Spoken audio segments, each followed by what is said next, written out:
Hola, somos Ángela Vázquez, Sol Álvarez y Sofía Romero, y en este vídeo vamos a hablar sobre una especie de átomos no muy conocida, los radionucleidos. Estos son los puntos que vamos a tratar acerca de este tema. Lo primero que tenemos que saber es, ¿qué son los radionucleidos? Bien, los radionucleidos son átomos con un núcleo inestable, que a medida que emiten radiación se van estabilizando. Este proceso se llama desintegración radioactiva y puede emitir varios tipos de radiación, como partículas alfa, beta o rayos gamma. Además, los radionucleidos pueden existir de forma natural o ser creados artificialmente en laboratorios o reactores nucleares. Los radionucleidos poseen una serie de características. Los radionucleidos emiten radiación en forma de partículas o rayos gamma a medida que se descomponen en núcleos más estables.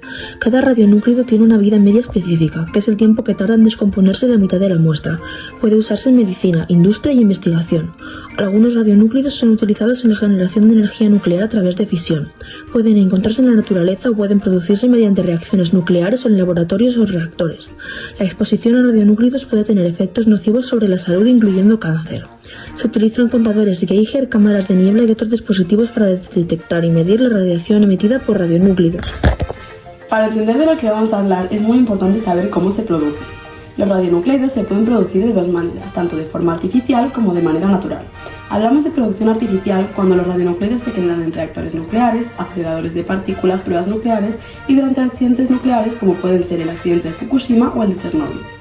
Y de producción natural son aquellos que se generan a través de la desintegración radiactiva de elementos presentes en la Tierra y por la desintegración de rayos cósmicos con la atmósfera. Estas formas de producción determinan dónde y cómo los radionucleidos se encuentran en el medio ambiente o en aplicaciones específicas. ¿Sabéis cómo se propagan los radionucleidos en el fondo marino?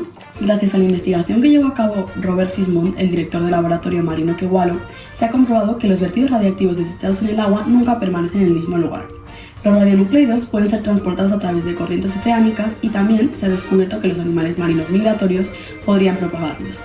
Un estudio en 2012 menciona la evidencia inequívoca de que el atún rojo del Pacífico portaba radionucleidos derivados de Fukushima y que llegó a la costa de San Diego en menos de 6 meses. Se ha descubierto que los organismos planctónicos flotantes que forman la base de la cadena alimentaria y trófica marina pueden capturar radionucleidos en el agua contaminada. Estos radionucleidos pueden acumularse en invertebrados, peces y mamíferos a medida que se mueven a través de la cadena alimentaria. Esto es realmente preocupante para nosotros, porque esto puede afectar a largo plazo en la salud de la fauna marina y en los seres humanos que consumen productos marinos. ¿Sabías cómo afectan los radionucleidos al agua? El comportamiento de los radionucleidos incorporados al medio marino está determinado por sus propiedades físico-químicas, como la forma química, las del medio con el que interactúan y los de los materiales, como las partículas en suspensión y sedimentos. Cuando se produce una emisión de radionucleidos, estos pueden ser dispersados a grandes distancias por las corrientes, o incorporarse a los sedimentos u organismos próximos al lugar de vertido.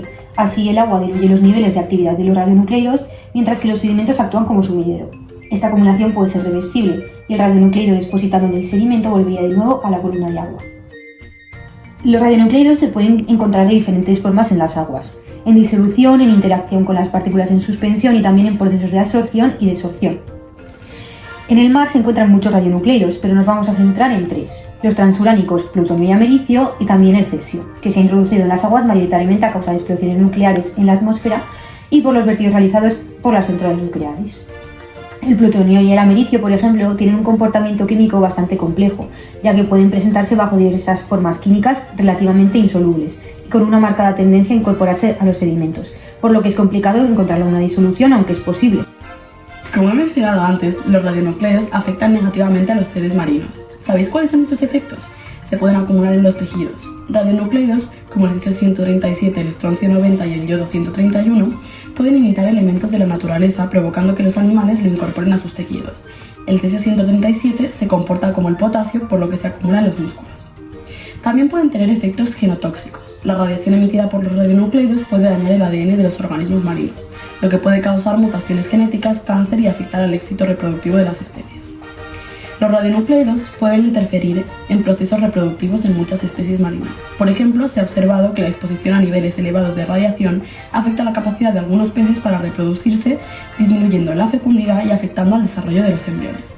A medida que los radionucleidos son absorbidos por organismos más pequeños, como el plancton, pueden acumularse a lo largo de la cadena alimentaria. Esto significa que los depredadores, como los peces grandes, mamíferos marinos o aves, pueden terminar con concentraciones más altas de radionucleidos en sus cuerpos a medida que consumen organismos contaminados. La historia de los radionucleidos refleja una evolución desde descubrimientos pioneros hasta aplicaciones modernas en la medicina, energía y ciencia. Todo comienza en el siglo XIX, cuando Marie Curie junto con su marido identificaron los primeros elementos radioactivos como el polonio y el radio. Más adelante, en el siglo XX, se introdujeron los primeros modelos atómicos, el de Rutherford y Bohr, ayudando a entender así sus interacciones nucleares. En la década de los 40 y 50 se descubrieron el cobalto 60 y el cesio 137, gracias a las reacciones nucleares. También se comenzó a dar uso a los radionucleidos en la medicina. Años más adelante se comenzaron a desarrollar tecnologías en los radionucleidos, así como su aplicación en la biología y química. Hacia finales del siglo XX se establecieron regulaciones para el uso seguro de los radionucleidos, impulsadas por preocupantes sobre la radiactividad y sus efectos en la salud. Y por último, en la época actual se han desarrollado tratamientos de terapia radiante y técnicas de imagen médica, así como la exploración de su uso para la generación de la energía. Algunos de los especialistas más destacables en el tema fueron, por ejemplo, Marie Curie, la primera mujer en ganar un premio Nobel y la única persona en recibirlo en dos campos científicos diferentes, la física y la química. Su trabajo pionero sobre la radioactividad llevó al descubrimiento del polonio y el radio. Además, estableció las bases para la investigación en radioquímica y la medicina nuclear. Después también tenemos a Enrico Fermi, que fue un físico italiano conocido por su trabajo en la física nuclear y en la creación del primer reactor nuclear en el 1942, lo que inició la era de la energía nuclear. Desarrolló la estadística de Fermi-Dirac y la teoría de la fisión nuclear, que es fundamental para entender el comportamiento de los radionucleidos. Por último, podemos destacar a Robert Oppenheimer, que fue el director del proyecto Manhattan, donde desarrolló la primera bomba atómica y su trabajo involucró a la investigación de los radionucleidos y reacciones nucleares. Hay algunos accidentes nucleares que generaron un gran impacto en los mares. Voy a comenzar hablando del accidente de Chernóbil, que ocurrió en 1986 en la planta nuclear de Chernóbil, Ucrania, causado por una serie de errores en el manejo del reactor. En el ámbito marino tuvo consecuencias como el aumento de forma considerable del inventario de cesio 137 en los países del norte y este de Europa. Además, los organismos marinos como peces y mariscos acumulan radionucleidos en sus tejidos, lo que afectó a su vida. Otro incidente muy conocido es el incidente de Fukushima. Esta planta nuclear no tenía unos buenos sistemas de refrigeración, por lo que tras el incidente se utilizó agua para enfriar los reactores, que después se desechó en el océano. Estas aguas incluían isótopos radiactivos como el cesio 137 y el yodo 131. ¿Qué podemos hacer para mejorar la situación?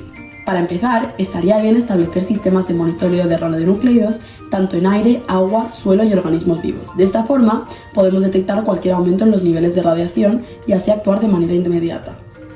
En caso de accidentes, lo recomendable sería la construcción de barreras submarinas y terrestres en sitios contaminados para evitar su propagación, como por ejemplo el uso de materiales absorbentes para evitar que los radionucleidos se difundan. También considero importante tener normativas globales para gestionar y limitar la emisión de radionucleidos al medio ambiente. Aparte de estas soluciones, también cabe mencionar que es importante la descontaminación y limpieza, rehabilitación de ecosistemas, educación y concienciación sobre el tema. Estas son las páginas que hemos utilizado para realizar el trabajo. ¡Gracias!